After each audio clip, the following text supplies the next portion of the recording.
Have you ever wondered about the truth behind the ranks in the Mafia? Specifically, was Anthony Fat Andy Ruggiano truly a Mafia captain? Today we delve into the world of organized crime, where confusion and misinformation are as common as pinstripe suits and secret meetings. Our man of interest, Anthony Ruggiano, better known as Fat Andy, was indeed a notable figure in the Mafia. His journey began in 1953 when he was inducted into the Anastasia crime family. He served dutifully under various captains, one of whom was Armand Tommy Rava, a name that Mafia enthusiasts would recognize. The plot thickens in 1957 with the assassination of family boss Albert Anastasia. With the family's leadership in flux, Ruggiano continued his service under new bosses, including Neil Della Croce in the early 1960s. Fast forward to the early 1970s, and we find another layer of complexity. Some sources suggest that Carmine Fatico Persico, a respected member of Ruggiano's crew, was promoted to the rank of captain. This promotion would mean that Ruggiano, rather than ascending the ranks himself, remained a soldier under Persico. However, the story doesn't end there. Conflicting accounts arise in the late 1970s and early 1980s, suggesting that Ruggiano may have transferred to the crew of another Gambino captain, Anthony "Tony" Zappi. Yet others contest this claim, adding further intrigue to the mystery of Fat Andy's rank. Ruggiano's significant presence in Miami and his respect within the Mafia led many to believe he held the rank of captain, especially in Florida. But if we're to believe his son, Anthony Ruggiano Jr., Fat Andy was never officially promoted to captain status in the Gambino family.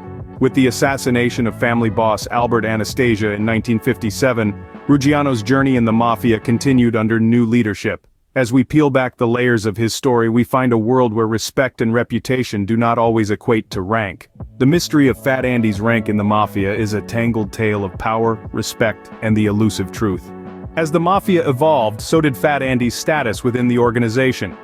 The 1970s saw a significant shift in the power dynamics within the Mafia.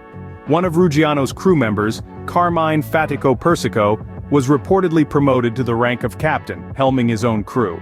Now, this would usually mean that Fat Andy, a soldier in Persico's crew, would be under the new captain's command. However, the waters are muddied by conflicting accounts of Ruggiano's position during this time frame. Some sources suggest that Ruggiano made a lateral move, transferring to the crew of another Gambino captain, Anthony "Tony" Zappi. This shift supposedly took place in the late 1970s or early 1980s. However, there's no consensus on this matter, as other accounts dispute this claim altogether. What is undeniable, however, is Ruggiano's significant presence in Miami. His influence extended far beyond the borders of New York, reaching into the sun-soaked streets of Florida. His stature within the Mafia, coupled with his extensive operations in Miami, led many to mistakenly believe that he held the rank of captain. Yet according to his son, Anthony Ruggiano Jr., Fat Andy was never officially promoted to the rank of captain in the Gambino family. Despite his influence and the respect he commanded, Ruggiano's role within the Mafia hierarchy remained that of a soldier, albeit a highly respected one. To add another layer of complexity to the story, we must fast forward to the late 1990s.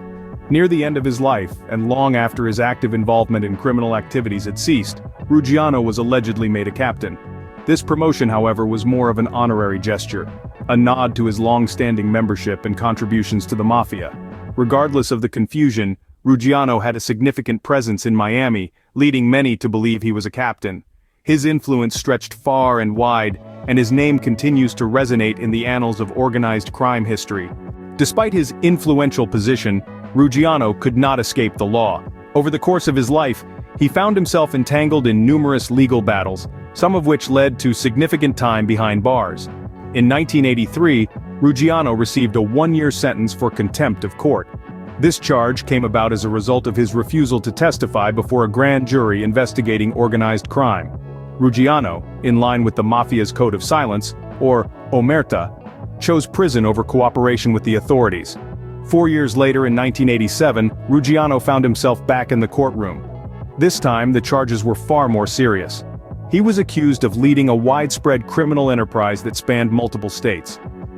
The accusations included racketeering, conspiracy to commit murder, loan sharking, and perhaps most notably, conspiracy to bribe a police chief. This case was a significant blow to Ruggiano, The evidence was substantial, and the charges carried heavy penalties.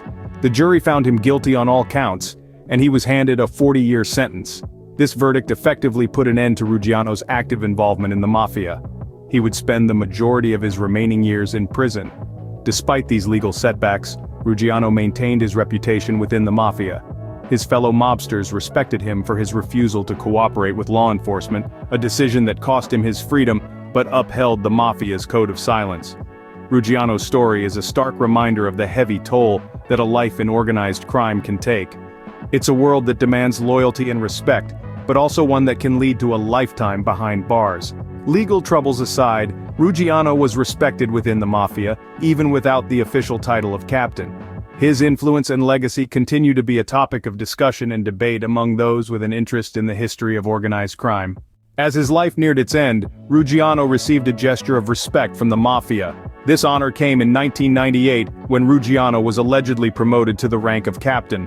However, this was not a promotion in the traditional sense. By this time, Ruggiano had long since retired from active involvement in the Mafia's criminal activities. His promotion was more of an honorary gesture, a nod to his decades of service and the respect he commanded within the organization. Despite his new title, Ruggiano was no longer running a crew of soldiers. His days of active participation in the Mafia were behind him. He had become a figurehead, a symbol of the old guard, and the respect accorded to those who had served the Mafia faithfully for many years. However, Ruggiano's journey was drawing to a close. In 1999, Anthony Fat Andy Ruggiano passed away. His death marked the end of an era, a time when the Mafia was a dominant force in the underworld. His passing was mourned by those who knew him, and his legacy continued to be a subject of debate and speculation within the world of organized crime. Despite the controversy surrounding his rank and status within the Mafia, there's no doubt that Ruggiano was a significant figure in the organization. He was respected by his peers and feared by his enemies. His influence extended far beyond the boundaries of New York, reaching into the sunny streets of Miami and the dark corners of the underworld. In the end, whether Ruggiano was a captain or not, is perhaps less important than the impact he made during his time in the Mafia. His story serves as a testament to the complex and often murky world of organized crime, a world where respect and power often matter more than official titles. Anthony Fat Andy Ruggiano's life was a journey of respect and controversy within the world of organized crime. For more insights, remember to check out Anthony Ruggiano Jr.'s YouTube channel. Thanks for watching, and stay tuned for more fascinating tales from the underworld.